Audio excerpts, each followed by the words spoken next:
hablar un poco acerca del lupus, ¿ya? Bueno, esto es un poco acerca de la aproximación diagnóstica del lupus. Este caso que les comento, el doctor Lasarte lo lleva a discusión en martes y con la celebración del lupus. Al reumatólogo no le parecía lupus. El reumatólogo dijo mejor espero que no pensaba eso. Pero cuando hacemos una revisión un poco más exhaustiva, el antiolítico es un marcador prematuro de lupus, ¿no? Y ya está ganando más fuerza en el tema diagnóstico. Entonces, como les voy a decir a continuación, no se utilizan criterios para diagnóstico, sino es juicio clínico, ¿no? Muy bien. Bueno, las generalidades. Bueno, esto ya lo saben, el lupus lo afecta a una cualquier ¿ya? Cualquier órgano puede ser afectado por el lupus, ¿no?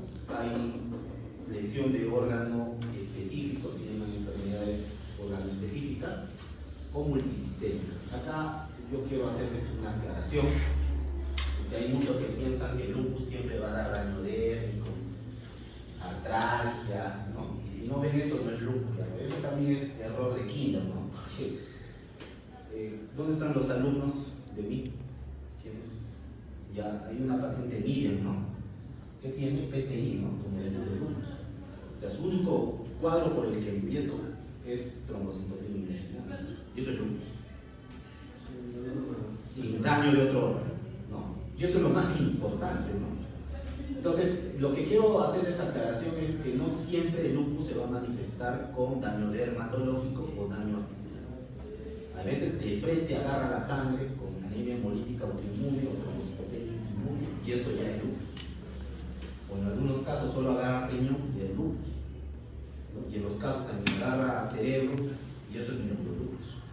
¿Se entiende, no? Entonces quítense de la mente que va a dar daño dermatológico, suave mariposa, si no tienen el lupus, ya eso olvídense, ya eso es para qué, para tercer año, pues segundo año, ¿no? Para ustedes que ya conocen, ya van a saber un poco mejor, se van a dar cuenta de que no siempre es muy importante.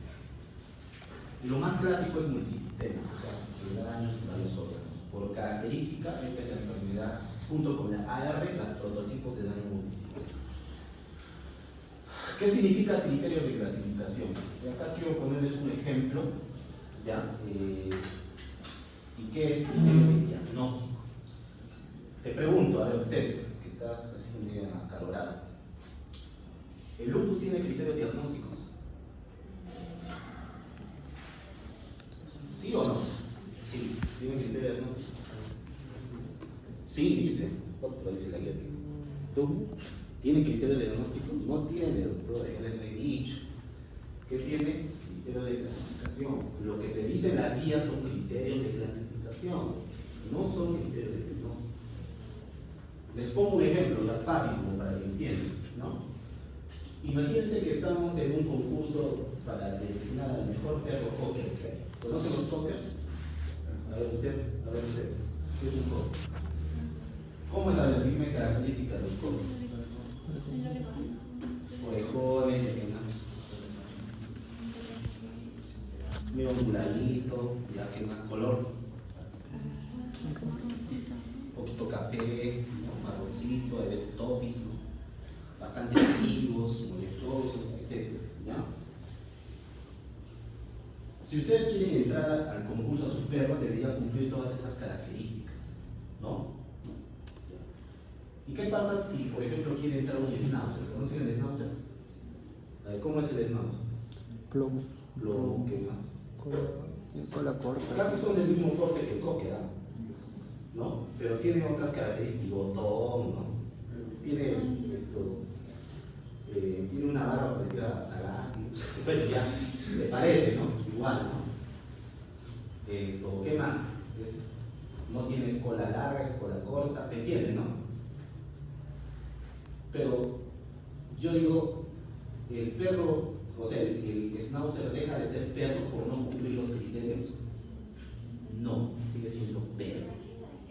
Es igual a las enfermedades. El lupus, hay pacientes que no van a cumplir los criterios de clasificación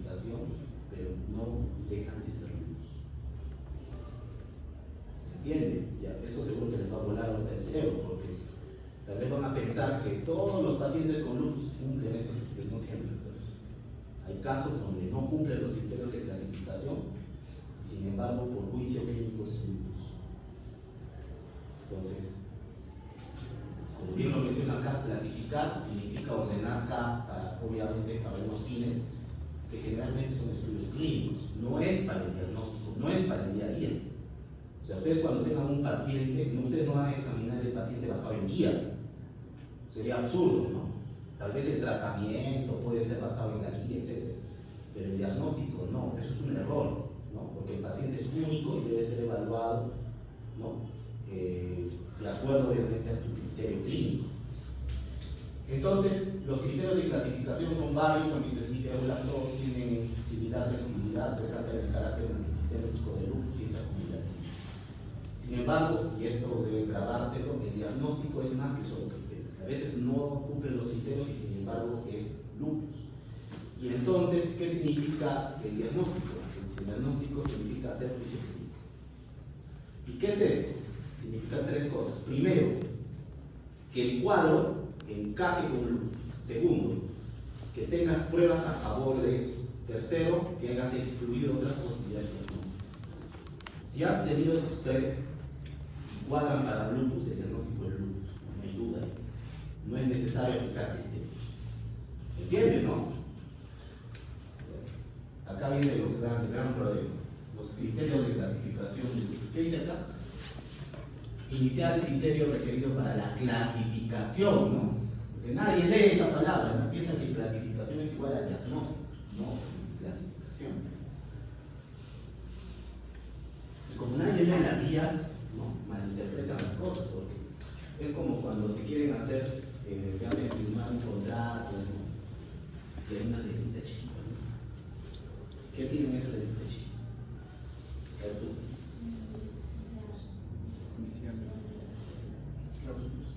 Muy bien, cláusulas. ¿Y qué es una cláusula? Así es, ¿no? Y cuando ustedes leen la guía, te dice todo esto bonito, te explica todo esto. Y tú puedes entender que esto es los criterios diagnósticos. Pero abajito hay una capite con una cláusula que te dice usar solamente para fines de clasificación en estudios epidemiológicos o tratamiento. No debe ser usado para el diagnóstico. Tengan presente eso. Si alguien les dice cómo se hace el diagnóstico de lupus con juicio clínico y el EUNAR-ACR, no, eso es para apoyo al diagnóstico, para clasificar a la enfermedad, no es para diagnosticar. Bueno, ¿y qué dice? Dice que en este criterio de clasificación debes tener un antinuclear de más de un 80 como criterio de input, o sea, de entrada, y debe haber dominios clínicos o dominios inmunológicos. El dominio clínico han visto varios, me aburre estar hablando de todo eso. Y dominios inmunológicos, complemento, anti-DNA, anti-SNP y antifosfolípido.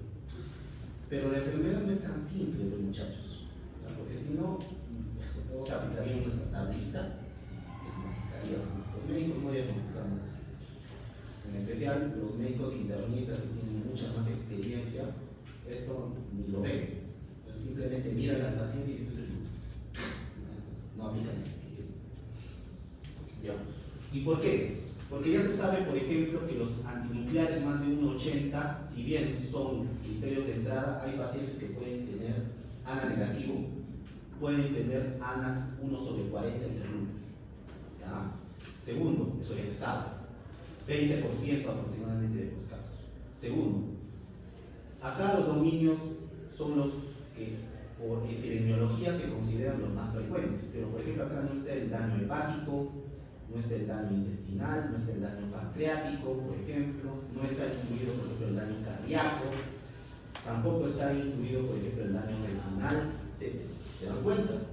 O sea, un paciente por ejemplo puede tener una hepatopatía con pancreatitis y ser lupus. ¿Ya? Uno de los casos, por ejemplo, fue el que se presentó en una chiquita de 16 años que tenía pancreatitis. Han pensado que eso era otra cosa, al final tenía antidenina oral, no sé qué, y no puso un compromiso pancreático, ¿no? Entonces, esto pues no siempre, ¿no? Y en los dominios inmunológicos tampoco se cumple, porque puede ser que el paciente tenga esto normal, puede ser que no tenga estos autoanticuerpos. DNA y Smith no siempre son la norma. Ya han visto que hay un RIPT en un paciente que ha salido y era lupus, ¿no? Y esto de acá sí es importante porque antifosfolípidos pueden estar presentes y deben solicitarse siempre a todos los pacientes que tienen lupus, ¿no? No como algunos piensan que si no tiene trombosis no debe pedir. Ya eso es también un pecado de quinto. O sea, todo paciente con lupus, con juicio clínico, debe pedirse anti-SAF. Sí. Como vamos a ver, el SAF está presente en 33% de los pacientes. Todas las guías a nivel nacional que dicen SAF, o sea, debes pedir SAF.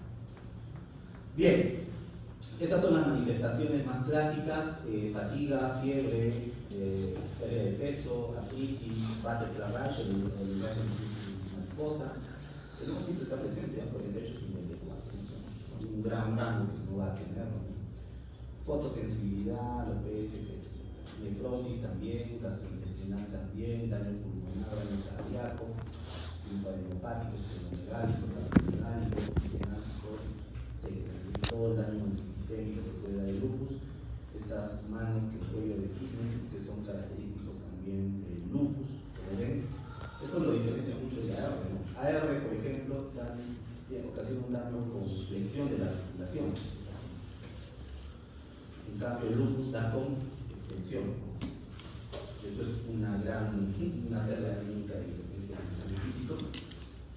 También da nódulos subcutáneos, daños dermatológicos, que a veces pueden hacer pensar en dermatomiositis, pero dermatomiositis generalmente en otros. Puede dar, por ejemplo, pápulas a nivel de arriba de la articulación interfalángica, no en la inter, o sea, no en la misma, no. La alopecia, el butterfly rash, esto que es la papatea, está presente también. Estas son las manifestaciones más raras: mielopatía longitudinal extensa en lupus, mielitis transversa en lupus. ¿Qué es este casco? ¿Qué le dije? Acantocitos, de estos histocitos, ¿no? Eso es microangiopatía anemia por lupus, ¿no? El paciente con PTT, ¿no? Púrpura trombocitopenia patológica por lupus. ¿Esto qué era? Púrpura palpable. ¿Qué es eso? Vasculitis de vasos pequeños. Si es por lupus, ¿qué es? Inmunocompleto. ¿Ya? Listo. Y esto de acá es un test DAT, que es el test de globulina inepto, más conocido como PUMS, ¿no? Positivo. Acá tienen daño a nivel de la zona posterior, lo que nuestro paciente en un PRES, y valvulopatía con masa valvular, que es una endocarditis aséptica, más conocida en el común como endocarditis de Littmann-Sachs, ¿no? Muy bien. Temas laboratoriales. Todo lupus es ANA positivo. ¿Qué piensan? Es como decirles, pues todos los cuervos son negros, ¿no? ¿Es así? A veces hay cuervos blancos, albinos. No. Muy bien, existe un lupus ANA negativo. ¿Ya? Uno de los casos estuvo en neumología, una señorita con lupus con ANA negativo y que los llevó al desvío, ¿no? A la gente, al equipo ya de neumo, y el paciente lamentablemente fallece, ¿no? Porque después de varias semanas recién pensaron que porque eso no era negativo. Segundo, o sea, si un paciente tiene ANA negativo, según los criterios de clasificación, no es lupus, ¿sí? Porque te piden ANA más de 80. Y si es ANA negativo, ya no clasifican. ¿Se dan cuenta? Segundo, existe el lupus ANA negativo, estos son más complejos, que requieren juicio clínico, ahí sí se ven los gallos, porque a veces efectivamente cumple para todo. No todo lupus es antidemia o anti-Smith. Aquí quiero hacer una aclaración. Estos dos autoanticuerpos, curiosamente antes de la pandemia, eran como que sinónimo de que si no estaban en la lupus. Y ya cambió, ¿no? A raíz de la pandemia.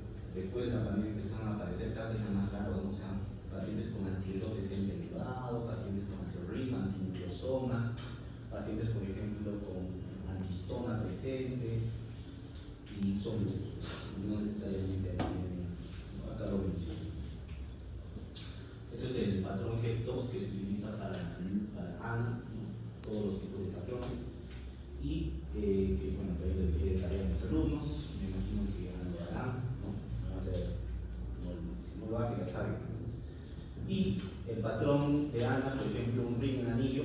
negativo de lupus. El anti-DNA homogéneo, por ejemplo, el patrón ANA homogéneo, generalmente está asociado a anti-DNA, distonia y generalmente es lupus, ¿no? Más raro artritis reumatoide. Patrón Spitler es patrón moteado, generalmente es también asociados a anti-SMIT, anti-BRMP, ¿no? Que ya hemos dicho que es lupus, ¿no? Por ejemplo, pero también puede estar presente en Sjögren y síndrome de antisintetasa. El patrón anticentromérico está asociado en esclerosis limitada y el patrón nucleolar en lupus, ¿no? Entonces es importante saber el ANA y el patrón claro, porque ya nos está diciendo más o menos de qué trata, ¿no? Lo otro también importante es ver los títulos del ANA. Ya se sabe que cuanto más títulos, su especificidad aumenta. Un título de más de 320 tiene una especificidad de 96.6%. Pero, como verán, un patrón de 1 sobre 40 tiene sensibilidad alta, 98.4%. O sea, lo que quiero que vayan es que a veces pues, hay enfermedades que tienen ANA, que puede ser ANA negativo, o sea, menos de 1 sobre 80, y sin embargo también clasifican. Lo otro son los anticuerpos que no están disponibles, al menos su especificidad, pero sí su asociación. En un 33% de casos puede asociarse a síndrome antifosfolipídico o solamente tener presente los autoanticuerpos. ¿Y por qué entonces era tan importante esto? Porque a veces veo que no lo piden, ¿no? Y dan excusas, ¿no? Como que la familia no puede pagarlo, como que la familia no tiene dinero, como que te pueden denunciar en su salud y toda esa vaina, ¿no? Pero doctores, si uno quiere hacer lo correcto, debe hacer lo correcto. ¿Por qué nosotros pedimos esto? No solamente por su asociación, sino porque si hay presencia de estos autoanticuerpos en el contexto del paciente con colitis lúpica, se debe descartar MAT, que es MAT, microangiopatía trombótica renal. ¿Ya? Y otra, también le da información al nefrólogo si puede haber sangrado post, por ejemplo, biopsia renal, ya que el anticoagulante lúpico se ha asociado a complicaciones postrenales después de la biopsia. ¿Ya? Entonces no es solamente capricho, se pide porque obviamente hay sospecha. El anti-DNA, por ejemplo, o al anti-SMIT están asociados a lupus, como ven, 97 y 98% de especificidad, por eso lo incluyen en los estudios de clasificación, y todo lo demás también puede estar presente. Pero, como les digo, el anti-RIP es altamente específico. El anti-RIP tiene una especificidad de 95 a 96%.